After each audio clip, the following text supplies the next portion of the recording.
Okay.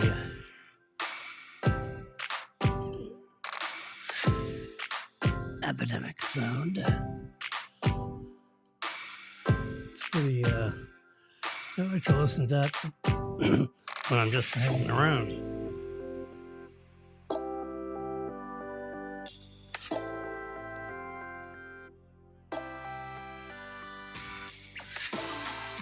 We'll just cut it back a little bit so that we can hear Jimmy. And in the background, in the upper corner here, who do we have?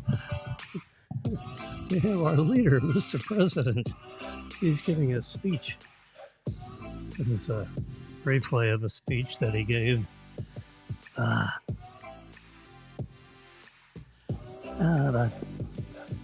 about 2 weeks ago. A CPAC, Conservative Political Action Committee.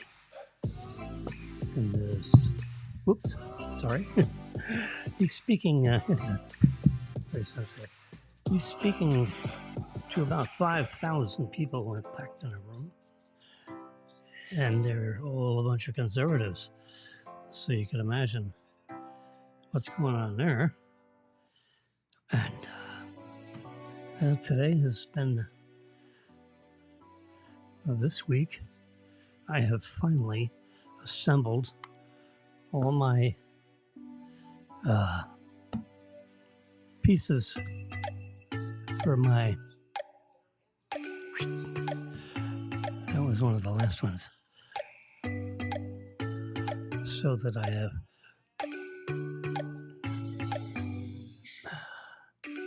see this guy that says Hydromix. No, I'm not using that. It's a different,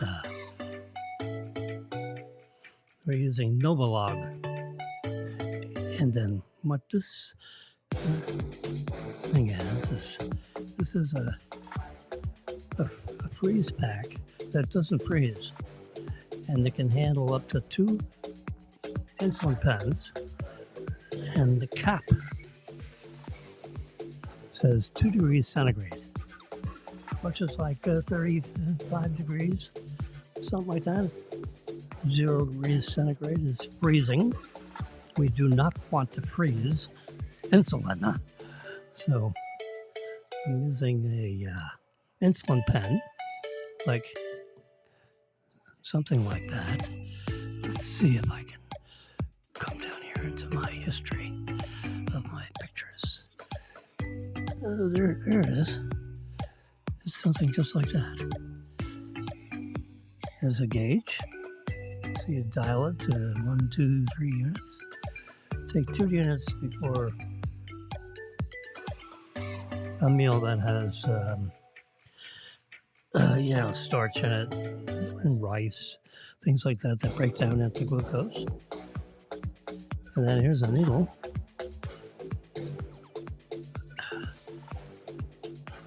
I've taken it out of that cap. So instead of throwing it away, I kind of saved it. And you pull this off, boom, and you get a really fine needle. Get the camera to focus on that, and you might be able to see it against. Yeah, it's really. Try to hold it up to something bright. Dark. Doesn't matter. It's too fine. It's the diameter of 2 human hairs. So it's very thin. It's interesting that the end of the cap, if we can get to it,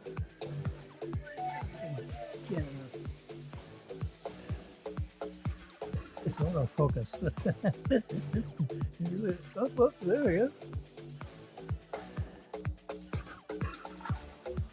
So it's a very interesting design because you screw it onto the cartridge and there's a needle there.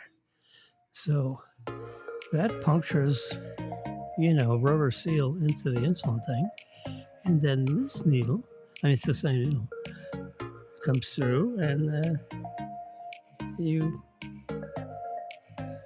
stick yourself on the stomach with that, and the needle is very thin and lubricated. This is disposable. I just saved it to show you, but you can see it in my hand. It's a very compact device. There's an exploded view of it. The 4 millimeters,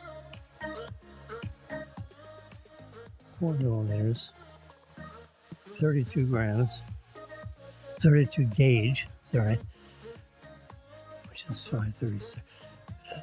So 5/32 relates to the 4 millimeters. That's the length. It's real short. So you stick it in your fatty tissue in your stomach area. Keep moving it around as you take shots.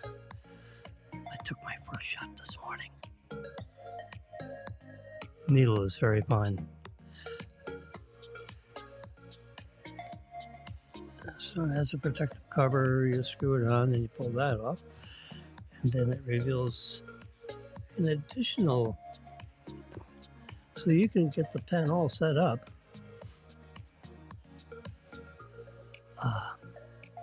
If you're going out to lunch or something. Which Marilyn had her tooth pulled yesterday, so she's I don't think we're going out for lunch. So it comes in a box.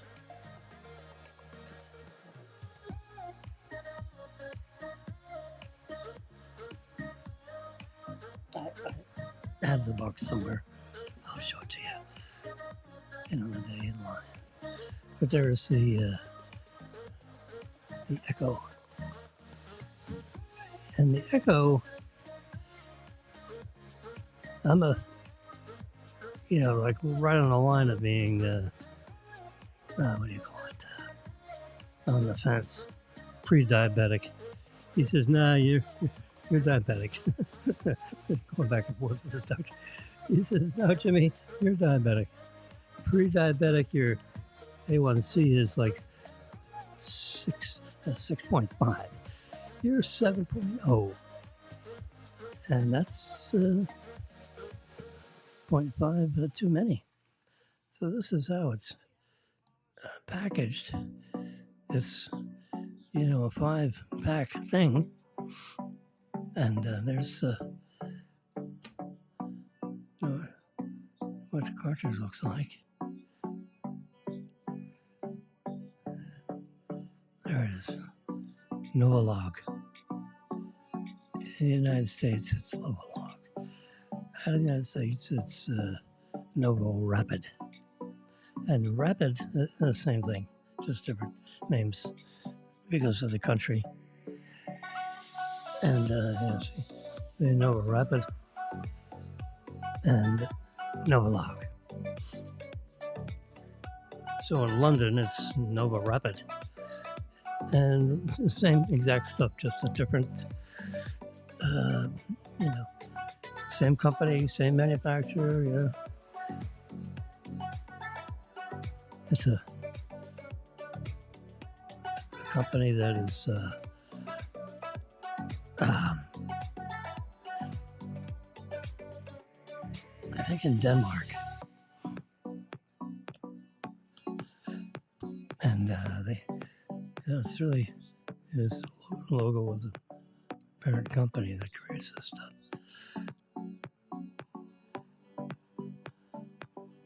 Anyway, so I'm, it's kind of new to me, but I'm a scientist, so I pay attention. Here's another pen, KWIK, Quick Pen. That's by Eli Lilly. They're trying to play catch up, I think, with Novo Disc. How about that for a plane crash? Holy mackerel! Crash. That's a big engine. That's like a 757 just happened to hit a bridge. Let's see if I know. No, I don't see the date when the picture was taken. That date there is the date that I drafted from the internet. When I was browsing around, that thing caught my eye. I said, "Holy, let's take a second look at that baby." So a big flurry about it. There's Trump up there talking, and there's DeSantis. They're in Iowa. He's talking his book. He has a new book, DeSantis does, and of course he released it right in the middle of the campaign season. So he has not called himself a candidate yet. He's going to wait till the legislature closes out in Florida. They got some work to do. But at the end, I think of March or April, the legislature conducts its business, and then they'll give the governor of Florida, DeSantis, a little breathing room. And then, in the meantime, he's traveling around. He's doing the Iowa straw poll. He's within 2 points of Trump. I like Trump. He's a tough guy. Well, so is DeSantis. But he's a little nicer tough. Trump is, in New York, I came from Brooklyn. He came from Brooklyn. The New York guys are tough. They don't take no for an answer, and they'll bite around your ankles until you're walking on your knees. He's a tough guy. So because of that, he creates, he gets people all, on the other side very excited. DeSantis is a little smoother operator. Trump made DeSantis, I must say. He made politic for DeSantis 4 years ago when he first got elected governor. And,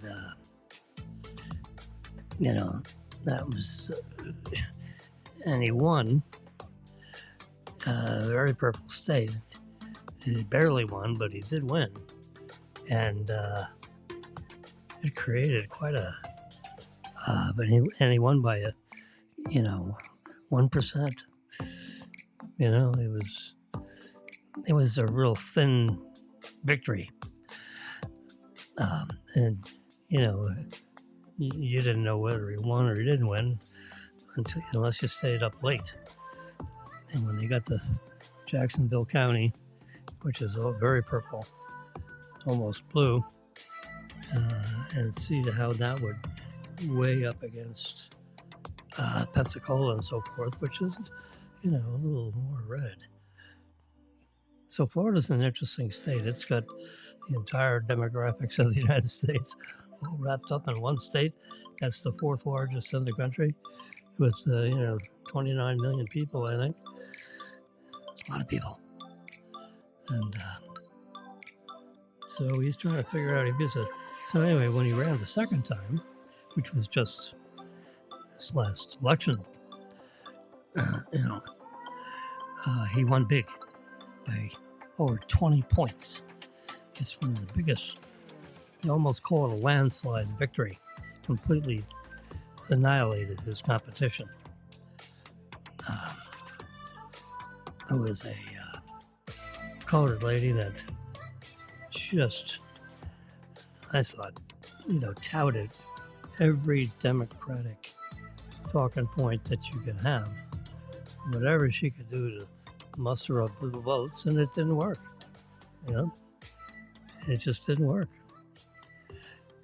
There's too many people that liked what DeSantis did. He kept the schools open. He never shut the state down. All the business, restaurants, they were all operating.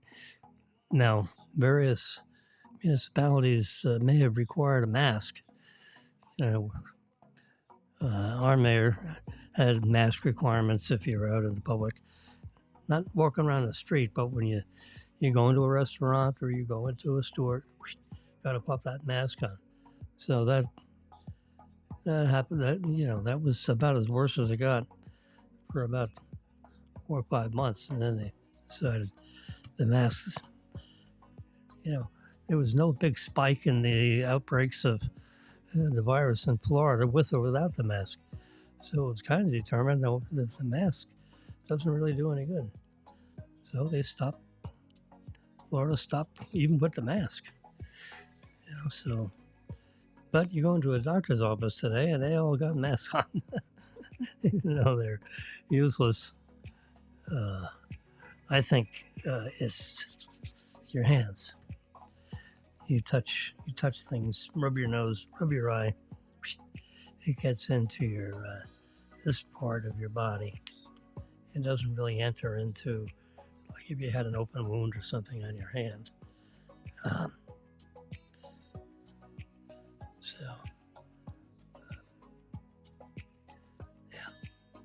I got a little boo-boo right there, but it's like sealed up, just like put a scab to, the skin to heal underneath the scab, and then that'll pop off.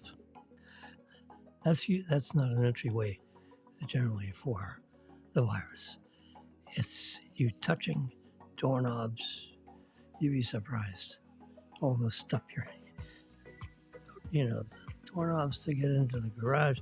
Oh, everybody that goes in the garage got to get their hand on that same lever or the doorknob or pushing elevator buttons.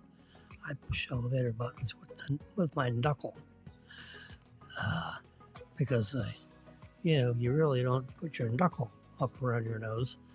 It's usually, so if you carry, which I do,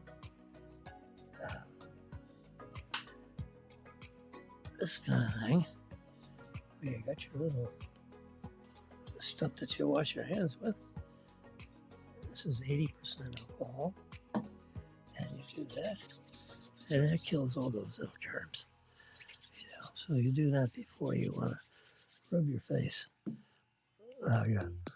You're in your residence. So if you kill the bugs before you start touching everything in your house, chances are you're going to keep yourself from getting the virus. I went into the hospital in December, mid-December, with I was coughing my brains out and had all this mucus and stuff in it. Had all the check marks as if I had the virus. So I go to the hospital. I said, screw this. At my age, I'm not going to be hanging around dropping dead over the weekend. So I went in there on a Thursday, and they admitted me. They gave me every test known to man, and admitted me, to clear my acute bronchitis. And then they noticed my blood sugar wasn't exactly up to speed, so that was a problem. Whoops, sorry. And then they noticed that my blood oxygen was a little low, so they sent me home with an oxygen tank and said, your oxygen drops, you suck on this for a while. So I got my oxygen tubes right here. So it blows out. You see, I taped them together and I just let it blow into my nose. I don't really put that thing around the ears. Screw that. That's too annoying. I don't think I even. No. I cut it off both of them because I just don't do it. I guess you're laying in your bed and you're in ambulatory and you wear it. If you're just, going in for an operation or coming out of an operation, you wear that. That gives you oxygen. After I had my quadruple bypass, they had me in a room, intensive care room, where the oxygen came through the hose at 30 30 liters a minute. That's a lot of oxygen. That's like, you're sucking down not exactly pure oxygen, but it's pretty close to it. Because when you breathe in, there's a 30 liters a minute is it's coming through those outlets so hard and fast. When you breathe in, you're basically breathing in oxygen, and you're probably 75% oxygen. If you were to measure it out. Anyway. So anyway, I started my insulin thing. Took a little shot in my stomach here before I had my 4 cookies and coffee. I actually had my 5 oatmeal raisin. So since I have my blood sugar protection, now I'm not quite as concerned if I have a regular meal or a snack or whatever. If I have a banana, oh my God, does the blood sugar go up? Wow, I was really amazed. I guess, you drink orange juice, your blood sugar goes right through the roof. And so if you're going to have a banana and orange juice or whatever, give yourself a couple of units of insulin before you do that behavior. And your blood sugar will kind of even out a little bit. Let's see how I'm doing right now. I think I have there it is right here. I can get it on my iPad. Yeah, that's it. See, my blood sugar was right up here. Like 6, 7. That's 8 a.m. And I took the insulin right about the same time. Whoosh, brought it right down to 91. That's perfect. So I went over 200. Gave myself. I didn't do it before. I did a little bit after. But if you want to keep this graph, I can't expand it. See, you can see it on your screen there. If you want to keep it so it never gets up there, you give yourself the shot right before you eat the cookies and milk. And then as the blood sugar is going up, the insulin is going to basically permit that blood sugar to get into your system. It's like a trigger. So, when you get a little older, your pancreas gets a little tired, I guess. So this is giving it a little help. Now, some people, the pancreas just ain't producing the insulin. So they got to give themselves quite a bit, regular, 4 times a day. They take, 5, 10, 15 units 4 times a day because they're not getting insulin any other way. So that keeps the graph, down. So you really got to titrate that pretty carefully. So I have a continuous glucose monitor on my arm. It's a little doodad. Oops, sorry. I kept a copy of that. Here it is. In case you missed it last time. It's a little devil. It's this big. Look at the size of that. Now it's got a device that kind of puts it on your arm. It's about this big. And when you touch it, bam, it pops it onto your arm. And a little needle in here. They call it a flexible needle. So you put it on underneath your arm. I have one on this one. So it runs for 2 weeks exactly. And then it turns on. So you got to put it. Okay. It's round. Pick it up later.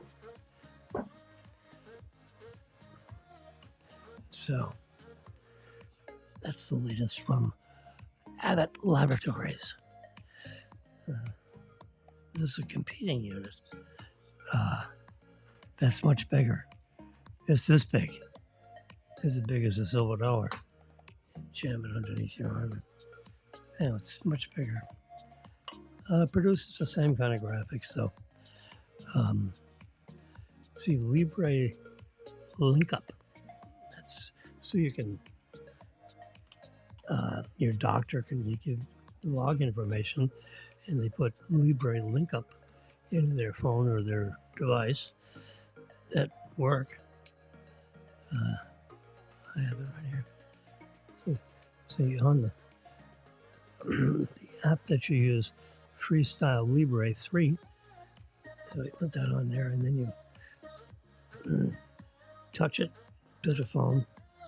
So the near field communications activates the device that goes on your arm, and then every 5 minutes, it sends your blood sugar over to this app. And you'll see these daily graphs, pretty dramatic.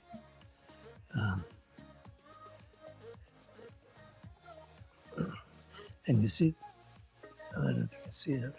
I can't see it on this one, but at the bottom of this app, it says the sensor that I have in my arm is good for 7 more days.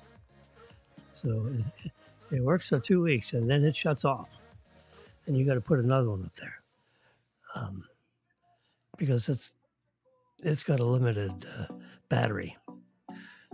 So it doesn't want to have, the readings, because when you turn off the thing, it screams. Listen. Hear that? Yeah. So it tells you it came off. Your app turned off. So it says turn it back on because the arm thing needs to send the signal to somebody, and the app needs to be on all the time. So it's on all the time. As long as I got one of these suckers on my arm, I have the app running. But it's a dandy of as a mathematician, biochemist that I am. It shows a graph of my average glucose. It's it's always up there. 145, 147. So it can give pretty good advice. Here's my on my last 7 days.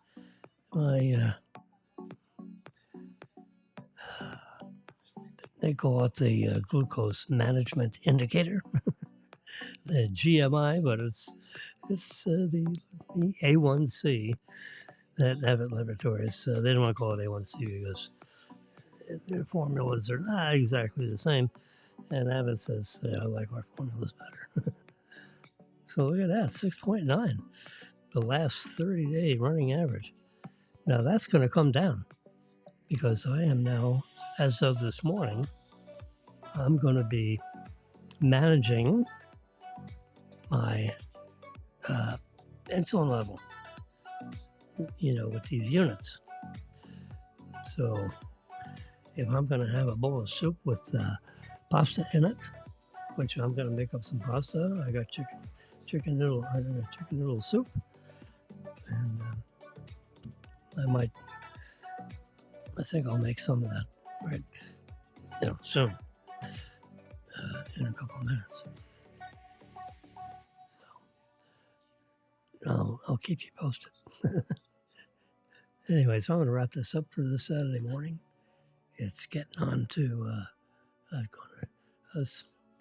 you're going to do this for 30 minutes just to make sure everything's working. Everything is working. And the epidemic sound is in the background. It's a royalty-free music. This particular tune runs for 30 minutes.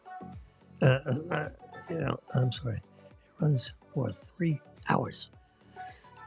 And let's see. So I can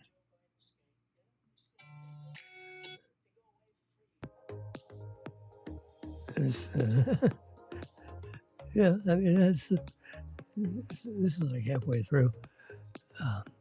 I zoomed it ahead. Can't probably, you don't see it on your thing. But, so that's pretty cool. Music is really good. All right, well, I may tune in to you early tomorrow morning. Like 6:30. How about that? And with that, I'll leave you with some epidemic.